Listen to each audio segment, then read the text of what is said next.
नमस्कार मित्रों, आप सभी का हमारे चैनल में स्वागत है। भक्त जनों, अब सुनते हैं शनिवार व्रत की विधि एवं कथा। इस दिन भगवान शनि की पूजा होती है। काला तेल, काला वस्त्र, तेल उड़द शनि को बहुत प्रिय है, इसीलिए इनके द्वारा शनि की पूजा होती है। शनि की दशा को दूर करने के लिए यह व्रत किया जाता है। शनि स्तोत्र का पाठ भी विशेष लाभदायक सिद्ध होता है। कथा: एक समय सूर्य, चंद्रमा, मंगल, बुध, बृहस्पति, शुक्र, शनि, राहु और केतु, इन ग्रहों में आपस में झगड़ा हो गया कि हम सब में सबसे बड़ा कौन है। सब अपने अपने को बड़ा कहते थे। जब आपस में कोई निश्चय न हो सका तो सबके सब आपस में झगड़ते हुए इंद्र के पास गए और कहने लगे कि आप सब देवताओं के राजा हो, इसीलिए हमारा न्याय करके बतलाओ कि हम नव ग्रहों में सबसे बड़ा कौन है। राजा इंद्र इनका प्रश्न सुनकर घबरा गए और कहने लगे कि मुझ में ये सामर्थ्य नहीं है जो किसी को बड़ा या छोटा बतलाऊं। मैं अपने मुख से कुछ नहीं कह सकता। हाँ, एक उपाय हो सकता है। इस समय पृथ्वी पर राजा विक्रमादित्य दूसरों के दुख का निवारण करने वाला है, इसलिए तुम सब मिलकर उन्हीं के पास जाओ, वही तुम्हारे दुखों का निवारण करेंगे। ऐसा वचन सुनकर सभी ग्रह देवता चलकर भूलोक में राजा विक्रमादित्य की सभा में जाकर उपस्थित हुए और अपना प्रश्न राजा के सामने रखा। राजा उनकी बात सुनकर बड़ी चिंता में पड़ गए कि मैं अपने मुख से किसको बड़ा और किसको छोटा बतलाऊं। जिसको छोटा बतलाऊंगा वही क्रोध करेगा। परंतु उनका झगड़ा निपटाने के लिए एक उपाय सोचा कि सोना, चांदी, कांसा, पीतल, शीशा, रांगा, जस्ता, अभ्रक और लोहा, नव धातुओं के 9 आसन बनवाए। अब आसनों को क्रम से जैसे सोना सबसे पहले और लोहा सबसे पीछे बिछाए गए। इसके पश्चात राजा ने सब ग्रहों से कहा कि आप सब अपने सिंहासनों पर बैठिए। जिसका आसन सबसे आगे है वो सबसे बड़े और जिसका आसन सबसे पीछे है वो सबसे छोटा जानिए। क्योंकि लोहा सबसे पीछे था और वो शनिदेव का आसन था, इसीलिए शनिदेव ने समझ लिया कि राजा ने मुझको सबसे छोटा बना दिया है। इस पर शनि को बड़ा क्रोध आया और कहा कि राजा, तू मेरे पराक्रम को नहीं जानता। सूर्य एक राशि पर 1 महीना, चंद्रमा 2.25 महीना 2 दिन, मंगल 1.5 महीना, बृहस्पति 13 महीने, बुध और शुक्र 1 महीने, परंतु मैं एक राशि पर 2.5 साल तक रहता हूँ। बड़े बड़े देवताओं को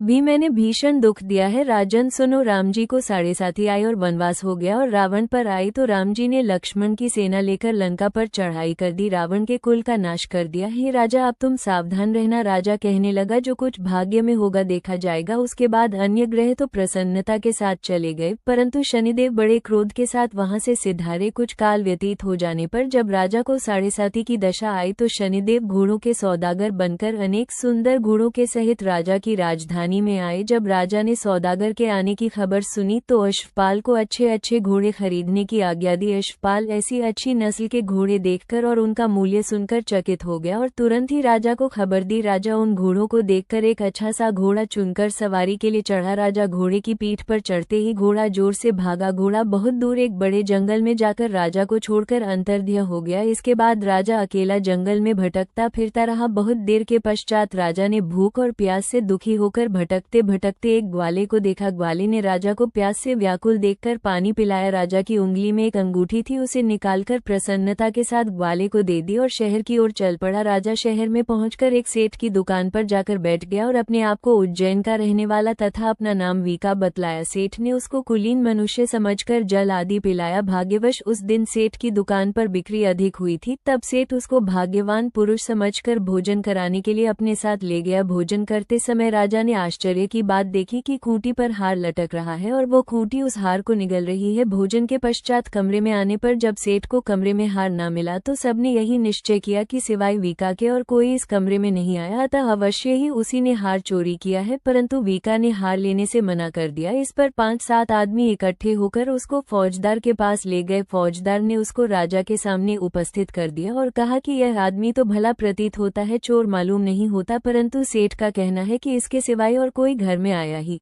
नहीं, अवश्य ही इसी ने चोरी की है। तब राजा ने आज्ञा दी कि इसके हाथ पैर काटकर चौरंगिया किया जाए। राजा की आज्ञा का तुरंत पालन किया गया और वीका के हाथ पैर काट दिए गए। इस प्रकार कुछ काल व्यतीत होने पर एक तेली उसको अपने घर ले आया और कोहलू पर उसको बैठा दिया। वीका उस पर बैठा हुआ जबान से बैल हाँकता रहा। शनि की दशा समाप्त हो गई और एक रात को वर्षा ऋतु के समय वो मल्हार राग गाने लगा। उसका गाना सुनकर उस शहर के राजा की कन्या उस राग पर मोहित हो गई और दासी को खबर लाने भेजा कि शहर में कौन गा गा रहा है। दासी सारे शहर में फिरती फिरती क्या देखती है कि तेली के घर में चौरंगिया राग गा रहा है। दासी ने महल में आकर राजकुमारी को सब वृतांत सुना दिया। बस उसी क्षण राजकुमारी ने अपने मन में ये प्रण कर लिया कि चाहे कुछ हो, मैंने इस चौरंगिया के साथ विवाह करना है। प्रातः काल होते ही जब दासी ने राजकुमारी को जगाना चाहा तो राजकुमारी अनशन व्रत लेकर पड़ी रही। तब दासी ने रानी के पास जाकर राजकुमारी के न उठने का वृतांत कहा। रानी ने तुरंत ही वहां आकर राजकुमारी को जगाया और उसके दुख का कारण पूछा तो राजकुमारी ने कहा कि माताजी, मैंने ये प्रण कर लिया है कि तेली के घर में जो चौरंगिया है उसी के साथ विवाह करूंगी। माता ने कहा, पगली यह क्या बात कह रही है, तुझको किसी देश के राजा के साथ परणाया जाएगा। कन्या कहने लगी कि माताजी, मैं अपना प्रण कभी नहीं तोड़ूंगी। माता ने चिंतित होकर यह बात राजा को बताई। तब महाराज ने भी आकर यह समझाया कि मैं अभी देश देशांतर में अपने दूत भेजकर सुयोग्य, रूपवान एवं बड़े से बड़े गुणी राजकुमार के साथ तुम्हारा विवाह करूंगा। ऐसी बात तुमको कभी नहीं विचारनी चाहिए। कन्या ने कहा, पिताजी, मैं अपने प्राण त्याग दूंगी परंतु दूसरे से विवाह नहीं करूंगी। इतना सुनकर राजा ने क्रोध से कहा, यदि तेरे भाग्य में ऐसा ही लिखा है तो जैसी तेरी इच्छा हो वैसा ही कर। राजा ने तेली को बुलाकर कहा कि तेरे घर में जो चौरंगिया है उसके साथ मैं अपनी कन्या का विवाह करना चाहता हूँ। तेली ने कहा कि यह कैसे हो सकता है, कहाँ आप हमारे राजा और कहाँ मैं एक नीच देवी। परंतु राजा ने कहा कि भाग्य लिखे को कोई नहीं टाल सकता, अपने घर जाकर विवाह की तैयारी करो। राजा ने उसी समय तोरण और बंधनवार लगवाकर अपनी राजकुमारी का विवाह चौरंगिया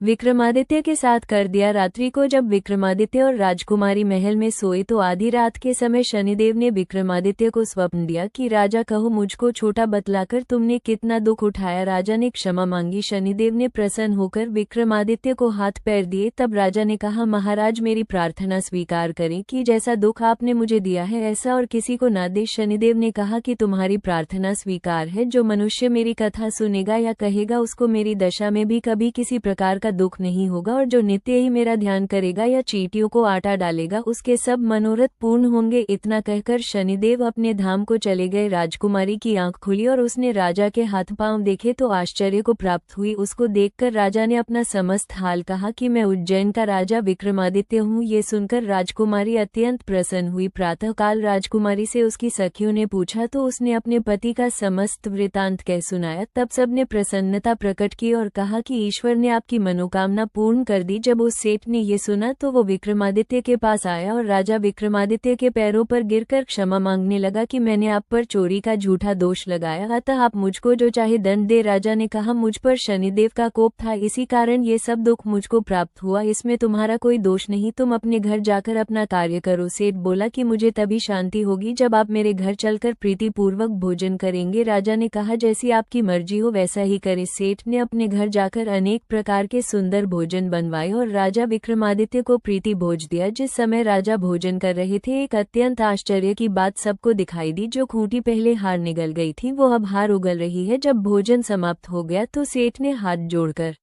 बहुत सी मोहरें राजा को भेंट की और कहा कि मेरे श्री कंवर नामक एक कन्या है, उसका पाणी ग्रहण आप करें। इसके बाद सेठ ने अपनी कन्या का विवाह राजा के साथ कर दिया और बहुत सा दान दहेज आदि दिया। इस प्रकार कुछ दिनों तक वहां निवास करने के पश्चात विक्रमादित्य ने शहर के राजा से कहा कि अब मेरी उज्जैन जाने की इच्छा है। फिर कुछ दिन के बाद विदा लेकर राजकुमारी मनभावनी सेठ की कन्या श्री कंवरी तथा दोनों जगह के दहेज में प्राप्त अनेक दास दासी, रथ और पालकियों से सहित विक्रमादित्य उज्जैन की तरफ चले। जब शहर के निकट पहुंचे और प्रवासियों ने राजा के आने का संवाद सुना तो समस्त उज्जैन की प्रजा आगवानी के लिए गई। तब बड़ी प्रसन्नता से राजा अपने महल में पधारे। सारे शहर में बड़ा भारी महोत्सव मनाया गया और रात्रि को दीपमाला की गई। दूसरे दिन राजा ने शहर में ये सूचना कराई कि शनिश्चर देवता सभी ग्रहों में सर्वोपरि है। मैंने उनको छोटा बतलाया, इसी से मुझको ये दुख प्राप्त हुआ। इस कारण सारे शहर में सदा शनिश्चर की पूजा और कथा होने लगी। राजा और प्रजा अनेक प्रकार के सुख भोगती रही। जो कोई शनिश्चर की इस कथा को पढ़ता या सुनता है, शनिदेव की कृपा से सब दुख दूर होते हैं। शनिवार की कथा को व्रत के दिन अवश्य पढ़ना चाहिए। हम जय जय श्री शनिदेव भक्तन हितकारी, जय जय श्री शनिदेव भक्तन हितकारी। सूरज के पुत्र प्रभु छाया महतारी, सूरज के पुत्र प्रभु छाया महतारी। जय जय श्री शनिदेव भक्तन हितकारी, जय जय श्री शनिदेव भक्तन हितकारी। सूरज के पुत्र प्रभु छाया महतारी, सूरज के पुत्र प्रभु छाया महतारी। श्याम अंक वक्र दृष्टि चतुर्भुजा धारी, श्याम अंक वक्र दृष्टि चतुर्भुजाधारी नीलांबर धारनाथ गज के असवारी नीलांबर धारनाथ गज के असवारी जय जय श्री शनिदेव भक्तन हितकारी जय जय श्री शनिदेव भक्तन हितकारी सूरज के पुत्र प्रभु छाया महतारी सूरज के पुत्र प्रभु छाया महतारी मुकुट शीश रजित दीपक है लीला प्रीत मुकुट शीश रजित दीपक है लीलाई मुक्तन की माला गले शोभित बलिहारी मुक्तन की माला गले शोभित बलिहारी हो जय जय श्री शनिदेव देव भक्तन हितकारी जय जय श्री शनिदेव भक्तन हितकारी सूरज के पुत्र प्रभु छाया महतारी सूरज के पुत्र प्रभु छाया महतारी मिष्ठान पान चढ़त है सुपारी मोदक मिष्ठान पान चढ़त है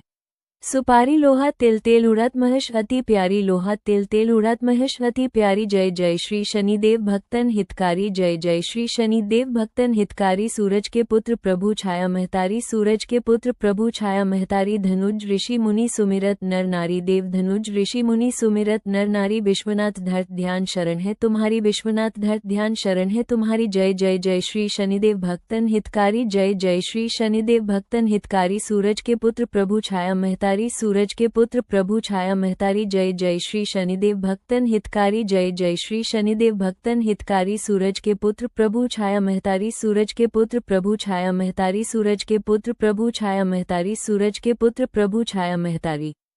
अब सुनते हैं स्तुति। नमः कृष्णाय नीलाय शितिकठ निभाय च नमः कालाग्निरूपाय कृतांताय च वै नमः नमो निर्मासदेहाय दीर्घशमश्रुजटाय च नमो विशालनेत्राय शुष्कोदर भयाकृते नमः पुष्कलगात्राय स्थूलरोमने च वै पुनः नमो दीर्घाय शुष्काय कालदष्ट्रम नमोस्तुते नमस्ते कोटरक्षाय दुर्निरीक्षाय वै नमः नमो घोराय रौद्राय भीषणाय करालिने नमस्ते सर्वभक्त